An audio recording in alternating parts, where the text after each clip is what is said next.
thought into not wasting time, yours or the prospect. So Anna's probably going to repeat this. I will. And these questions also, you can tweak them a little bit to talk to someone online or on the phone, but you can also use these obviously face-to-face. This is the kind of question that you might, based on the little dialogue that you have with someone in, let's say, a restaurant or in a grocery store, you might eventually be able to ask, because that's what you want to find out. Are they just looking for information, or are they looking to start some kind of a business? Are they serious? Exactly. So let me repeat that question again. And these questions, ladies and gentlemen, come directly from Tom Big Al Schreiter. The first question: before I begin, I want to make sure I give you the right information about what you want. Are you in the information collecting stage, or do you plan to be starting your business soon? That's a watershed question. It really makes you think, how serious am I? Am I just thinking about it, or am I ready to get started? And then what do I have to do to get started? And you'll find, I just thought about the last car salesman that we dealt with. He was not pushy, but he did say, are you ready to buy today or this week, or are you just shopping around? And I thought that was a totally fair question, because he wanted to know how much information to give us and how to deal with us. It also made me feel like he respected my time, because what he wanted to do was find out, are we serious business people that are looking for a vehicle, and we don't want to spend a lot of time. And interestingly enough, Bob and I had already done our homework. We knew exactly what vehicle we wanted, what the options were, and we came armed with it, and lo and behold, the sale was made quite quickly. Other times, when you just go to browse, well, then you can take your time for that. But remember that everybody wants to save time. Everybody in this day and age are so rushed to get stuff done. So be respectful of their time, and it is wonderful to ask. Before I begin, I want to make sure I give you the right information about what you want. Are you in the information collecting stage, or do you plan to be starting your business soon? That's a great question for someone that is not already in a business. Great. Okay, question number 2 from Mr. Big Al Schreiter. Are you just checking out home-based businesses at this time, or are you interested in starting a business soon so you can start earning checks next month? Whoa, I'm excited about that one. That's really good. Now we're all driven by fear of loss, and there's a little bit of that in there, but it's not the traditional get in now or you lose, you loser. This is get in now so you can be a winner. And so that you can start doing something for next month. Yeah, it's brilliant. Yeah, why are you doing this? Most people, I would say 99% of people, I don't know, I'm just guessing, but most people get into network marketing to make some money. I would say very few people get in just for the camaraderie or just for the products. And, so we're all in this I'm assuming that we're all in this to make a dime. And so if I can hear about an opportunity to make some checks next month, I'm in. And ladies and gentlemen, overall what happens with most of us is, since most of us start our home-based businesses on a part-time basis, most of us have full-time jobs, we get into network marketing on a part-time basis to pay that extra bill, to have a little extra income. Most of us don't get into it to make $1 zillion right off the bat. So if we can pay an extra couple of bills, an extra, check to pay the car payment, or take that vacation to Disney World with the kids. Start a college. That's right. That's what we want to do initially. When we see that it's working, when we see that, wow, I'm making more money a part-time than I am full-time, now I might be able to reverse that and become a full-time home-based business entrepreneur and a part-time job person to pay the bills. So you can reverse that, and that's when you start to see the magic in the business. That's when you start to see the longevity between you and your team. So the question again is, are you just checking out home-based businesses at this time, or are you interested in starting a business soon so you can start earning checks next month? What that also does is it gets a person to get off the fence. Absolutely. And question number 3. Have you set a date that you would like to start earning money in a business? Let me repeat it again. Have you set a date that you would like to start earning money in a business? I love that question because it talks about, it's about the prospect. Have you set a date where you would like to start earning money? That's their agenda, not ours. That's right. And it's also a good question for sorting. And don't forget, everybody, it is about them, but it's also about us. I love the line that I heard Anna say the other day. It's all about timing. It's their timing. But our timing is now. We want things to happen now. So we want to work with people who are ready to act now. So if you find someone that's just gathering information, you can point them to the information and move on to somebody who's ready to start now. And this question does it. Have you set a date? Now, if somebody mutters something like, no, I was just kind of thinking about maybe it's right for me. My brother Bill said that, and you know that person is not serious. But if you find somebody that says, yes, I'm going to be quitting my job at the end of January and I'm looking around for something else to do, or I want to start something now because I'm going to be laid off in October, or whatever the situation is. So if you've got somebody that actually thinks in terms of the calendar, you know you've got somebody there that can actually do some planning, set some goals, set some deadlines, and stick to a plan. And the other thing that's really important is, remember, you can have 2 or 3 different funnels that you're filling.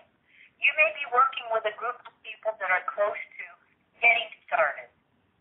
And you might be working with a group of people who are just in the information gathering process. You need the information to make that decision. Drip, drip, drip. Exactly. Some people, it's going to take them. We talked to someone who we've been working with for 2 years, and they finally made the decision. It is all about timing, but I'm not going to wait for that person for 2 years to build my dream. My dream is now. I want to pay off the mortgage now. I have to get started now. Now, let me just finish this email because Tom makes another wonderful point after he gives us those 3 questions.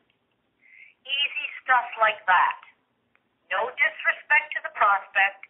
It is just that we don't want to be doing an information dump when all they really want to do is get started. And we don't want to be pushing them into a business when all they really want to do is collect information. Right. The other thing you'll notice about these questions is that not only do they gather information about the prospect, they are also a sorting tool for you. Depending on how the person answers, that helps you decide whether you actually want to work with this person. Some people really just don't come up to your standards, and these questions help you decide that. I want to mention 2 more questions at least. Early on when Harry Brown was talking about finding out what they would like to change in their business, one of our favorite questions, so it started off with, what are your 2 biggest challenges, your 2 biggest business challenges, or your 2 biggest health challenges, or your 2 biggest challenges in any area? And we found that was a little bit formal, and to ask people for 2 problems might be a little bit too much. So one of the questions we're asking now is, if we could wave a magic wand over your business, or better yet, if you could wave a magic wand over your business, what one thing would you change right now? If you could wave a magic wand over your business, what one thing would you change right now?